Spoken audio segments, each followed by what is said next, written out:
Hello to everyone and welcome of this new topic related to the second chapter of the Collins American Minds book called The Untruth of the Emotional Reasoning, Always Trust Your Feelings.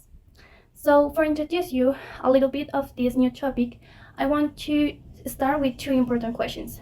The first one is, what is the problem of the always trust your feelings?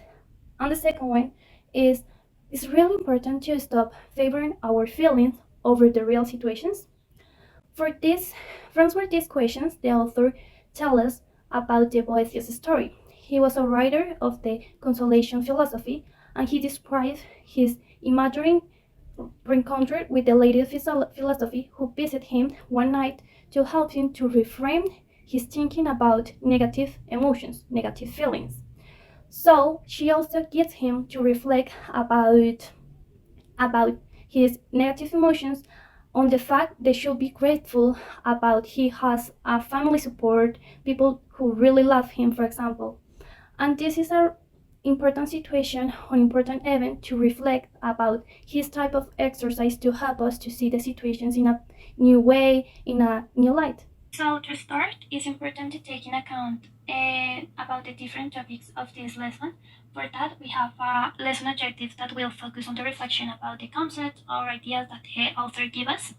And we are going to develop four important concepts or ideas that are present in the second chapter. So first of all, it's important to bring to the presentation the author expression related to the feelings, and they say that the feelings themselves are real and also they are important, and sometimes they alert us to different specific situations. But it's important to take in account that feelings are compelling, well, but also they can't be reliable all the time. And for that, the author tells us about happiness hypothesis by John Gray and the other authors, that explain and offer a metaphor related to the mind is divided into parts, and sometimes these specific parts are incomplete. So, in one side we have the writing part that is representing conscious or controlled process, and in the other side, we have the elephant that represents everything else that goes in our minds. It means which is outside of our direct control, outside of control process. And all this process is called intuitive, unconscious, or automatic process. So to have a better perception about this metaphor, it's important to take into account that writer, in general aspect, think that he has totally control. But the reality is that the elephant is stronger and tends to win any conflict between them. And for that, it's typically that the writer does his job without objection. But sometimes the writer learns how some specific abilities to talk back, talking back to the elephant. He can learn the elephant's language. It means, for example, the talking back is refers to this specific dialogue in between emotions, thoughts, and also behaviors in relation to doesn't base our reality in only in feelings or emotions. And this specific process or method of talking back give us other perspective. It means see the life in new ways, in a better way. So for that, the author give us a little bit advice related to practice this specific process or specific methods that will become easier and easier to do it for avoid the conflict between rider or elephant to control process and unconscious process, for example, and start to live in harmony with the rider and elephant side of our mind, for example. So we have also an important concept that is cognitive behavioral therapy. This concept developed by Aaron Beck and expressed that is a method that everyone can learn for identifying common cognitive distortions.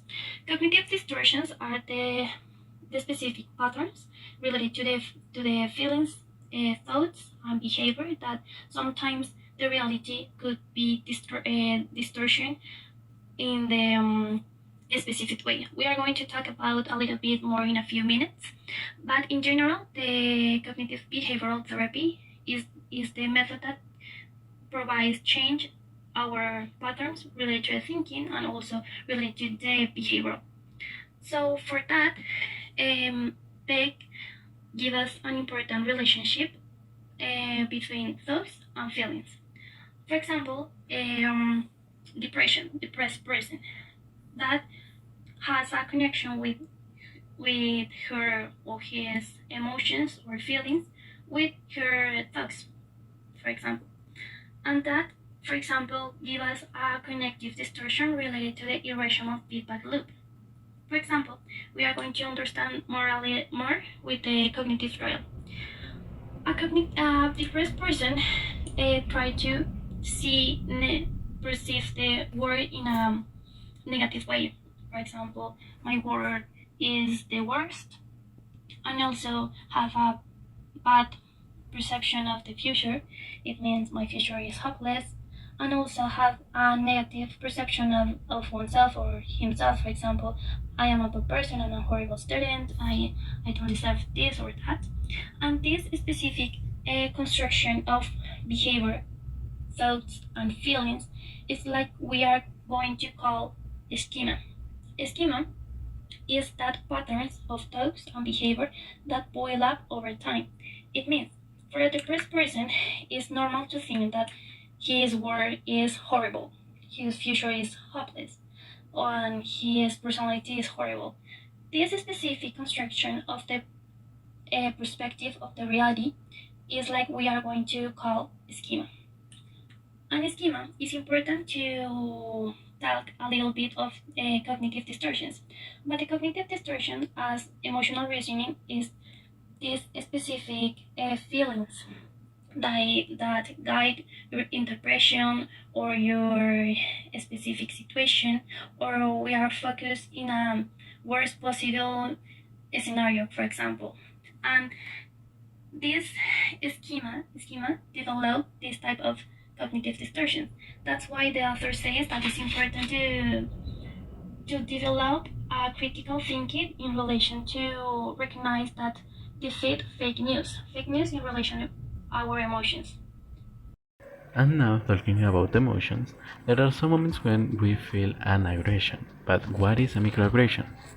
According to Sue, it's a common place where intentionally or unintentionally we communicate an hostile, derogatory, or negative attitude for something and could be a daily verbal, behavioral, or environmental indignity. So, we can think, it's only for racial problems, and no, that isn't true. This term can be used in a big variety of topics, like a xenophobic context, an homophobic context, or in a sexist context. But it's clear what is a microaggression and what is a normal aggression. Really, there are two more words that are very important for our context, because it could be the difference between a big and problematic situation or a normal situation. So, what is an aggression? An aggression is an action that someone do with hostility or contempt against anyone. But no matter if that person is a woman, a child, a man, the most important thing here is that an action against someone with a bad behavior. And a microaggression is when an aggressive act is minor or subtle, but this aggression could be unintentional or accidental. We can see that an aggression and a microaggression are actions. So, how do we know which is our goal in that situations? An intent is the goal or objective of desire that we want get when is realized that action. But the impact is the result that we have after do that action. And no matter if the result is the same of the goal, maybe we can do some action and the result is very different compared to what we imagine. And now, how can we fight against microaggressions? In the society, it's possible to do actions to improve our convivence. And into our society, there are social actors that could improve our society. So, in the case of a discriminator, you must be able to accept other cultures and improve their skills of speech. And how you could improve your skills of speech? Interacting with these other cultures. And in the case of a discriminate person, uh, you couldn't think that anyone acts to discriminate you. And if that happened, you must be able to give a constructive response to those who could hurt him. And say, okay, that happened, we can continue with our life. But in the case of a teacher, you must prepare students to situations of diversity. Teach that there are other cultures and it's fine. Inclusive.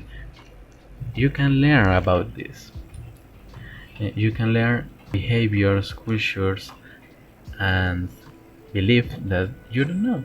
And finally, in the case of a psychologist, you must search why the patient expresses his emotions and why he reacts in that way when feel a microaggression. And related with that, Ruder in 1966 proposed the locus. Locus is divided into external and internal. The external way talk about no matter what you do, all is controlled by other person. But the internal way express that you can get what you want through your own behavior. And if you act in this way, you can produce or get greater health, greater happiness, or a greater success in the school. But what happens if we don't improve our society? It's possible that schools there are a lot of these invitations. But what is a disinvitation? A disinvitation is a manifestation of emotional reasoning, where if there is a speaker that makes people feel uncomfortable or in danger by his opinions, or goals, or objectives, or inclusive beliefs, it's sufficient to ban him from the institution, the place, the situation, or from the job. So we can think, but it's a responsibility of the university must protect his students of dangerous content. But this manner of think goes against to the idea of Socrates about think to disturb and to question people to make his think through their current belief and change the ones they could not defend. And according to Hannah Halberg Grain, education should not be intended to make people comfortable. It is meant to make them think. So not only it's a problem of education, also it's a problem of the structural society that we have.